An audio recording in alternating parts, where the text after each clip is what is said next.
योगेन चित्तस्य पदेन वाचा मलं शरीरस्य च वैद्यकेन योगकारोक्तं प्रवरं मुनिना पतञ्जलि प्राञ्जलिरान्तोऽस्मि।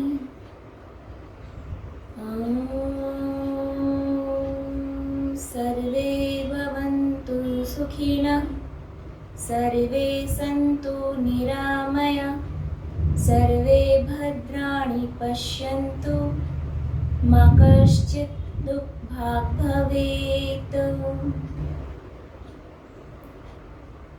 सभी को ओम तत्सत। आज हम योगिक स्थूल व्यायाम का सर्वांग पुष्टि व्यायाम करने जाएंगे। सर्वांग पुष्टि जिस प्रकार से इस व्यायाम का नाम है, सर्व अंग यानी हमारे सारे अंगों के ऊपर यह व्यायाम असर करेगा।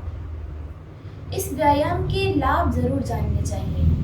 चलिए हम इस व्यायाम के लाभों से अवगत हो जाते हैं। सर्वांग पुष्टि आसन से सबसे ज़्यादा लाभ हमारी रिब केज और हमारी स्पाइन, जो हमारी रीढ़ की हड्डी है, उसको होता है। हमारी रिब केज की हड्डियां मजबूत होती हैं और स्पाइन की हड्डियां लचीली और मजबूत भी होती हैं। खासकर ये आसन 20 साल से ऊपर जितने भी युवक हैं और वो आगे की उम्र की ओर बढ़ रहे हैं उन्हें करना चाहिए, क्योंकि 25 साल के बाद हमारे रीढ़ की हड्डी की जो सबसे नीचे वाली सैक्रल बोन्स होती हैं वो फ्यूज़ हो जाती हैं, जिससे कुछ हद तक तो लचीलापन हमारी रीढ़ की हड्डी में कम हो जाता है। अगर उस लचीलेपन को हम बनाए रखना चाहते हैं, लंबे समय तक हम एक ही आसन में बैठे रहने का लाभ चाहते हैं, तो हमें ज़रूर ये सर्वांग पुष्टि व्यायाम करना चाहिए। सर्वांग पुष्टि व्यायाम हमारे शरीर की जॉइंट्स में लचीलापन लेकर आते हैं, लंबे समय तक हमारे जॉइंट्स को स्वस्थ रखते हैं, आर्थराइटिस जैसी प्रॉब्लम से हमारी रोकथाम करते हैं, हाई ब्लड प्रेशर जैसी प्रॉब्लम से भी रोकथाम करता है। और साथ ही हमारे जो मसल्स हैं उनमें लचीलापन आएगा, उसको स्ट्रेंथ मिलेगी सर्वांग पुष्टि आसन से।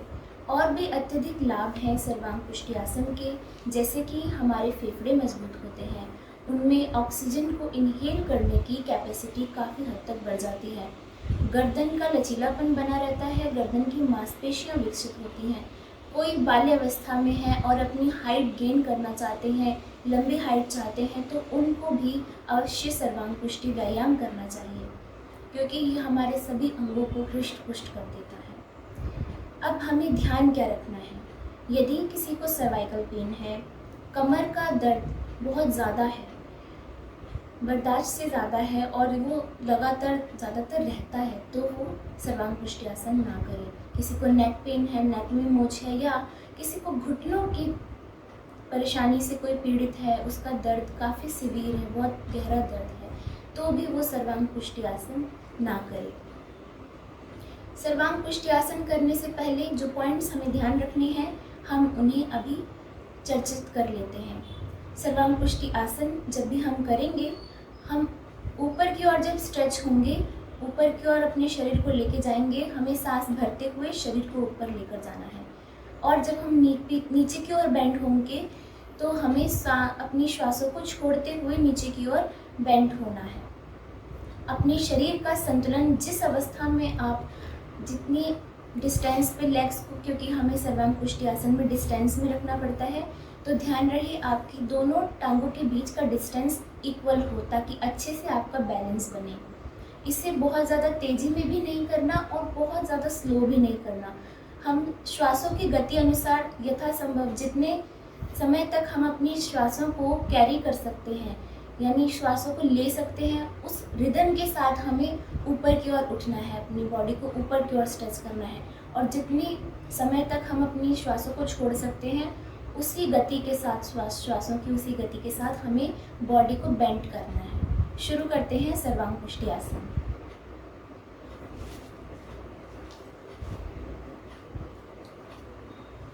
सर्वांग पुष्टि आसन में सबसे पहले खड़े होते ही आप शुरू करते हैं सर्वांग पुष्टि व्यायाम। सर्वांग पुष्टि व्यायाम शुरू करते समय हमें इस बात का ध्यान रखना है कि हमें सबसे पहले सीधी ओर झुकना है। क्योंकि हम सीधी ओर पहले झुकेंगे, इसलिए हम सीधे हाथ की मुट्ठी बनाते हुए अंगूठे को अंदर रखेंगे और बाकी की उंगलियां अंगूठे के ऊपर आएंगी। और साथ ही जो सीधे हाथ का हमारी मुट्ठी है उसको हम आगे रखेंगे और उल्टे हाथ की जो मुट्ठी है बाएं हाथ की उसको हम पीछे रखेंगे। जैसे जैसे हम अपनी बॉडी को पीछे की ओर बेंड करेंगे यानी पीछे की ओर मोड़ेंगे, वैसे वैसे हमें सांस लेनी है। हम पहले सीधी तरफ से शुरू करेंगे, सीधी तरफ झुकते हुए सांस छोड़नी है, सांस छोड़ते हुए झुकना है, फिर वापस आना है सांस लेते हुए, पीछे जाना है इसी पोजीशन में, क्योंकि हम झुकेंगे तो इसी पोजीशन में वापस आकर फिर पीछे की ओर अपने आप को झुकाते हुए शरीर को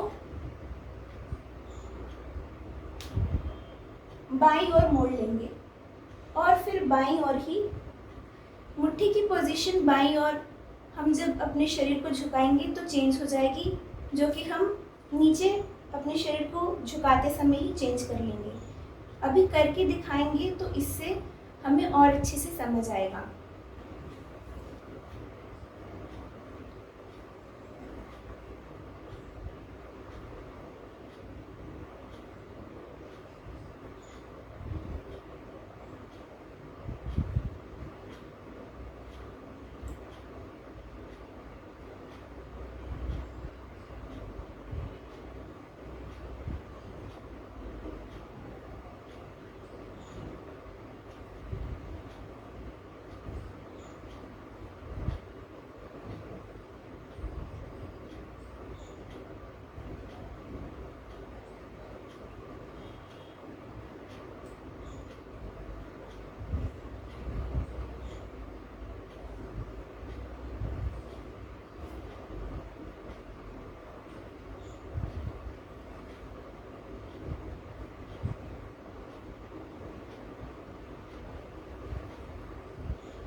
तरह से आप इस व्यायाम को 10 से 15 बार रिपीट करेंगे।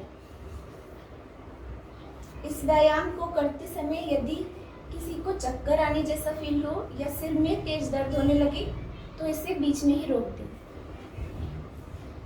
इस चैनल के आगे आने वाली वीडियोस का लाभ उठाने के लिए बेल आइकन को टच करके आगे आने वाली वीडियोस के बारे में पता लगाते रहें और सब्सक्राइब कर लें। साथ ही यदि आसनों से संबंधित, व्यायाम से संबंधित और योग से संबंधित अत्यधिक जानकारी के लिए आप कमेंट बॉक्स में कमेंट करके जानकारी ले सकते हैं और दिए गए फ़ोन नंबर में कॉल करके आप और अत्यधिक लाभ उठा सकते हैं। आप दर्शन शास्त्र फिलॉसफी का कोर्स भी इस चैनल के माध्यम से कर सकते हैं, जिसमें विश्व दर्शन के मध्य संतुलन स्थापित करते हुए और विश्व दर्शन की रोचक जानकारियों को इकट्ठा करते हुए आपको ज्ञान उपलब्ध कराया जाएगा। और स्वर योग, स्वर तंत्र, ज्योतिष, ध्यान योग जैसी विशिष्ट जानकारियों का लाभ उठाने के लिए और कोर्सेज करने के लिए आप सब्सक्राइब करके दिए गए फ़ोन नंबर पर कॉल करके इन्फॉर्मेशन प्राप्त कर सकते हैं। ओम तत्सत।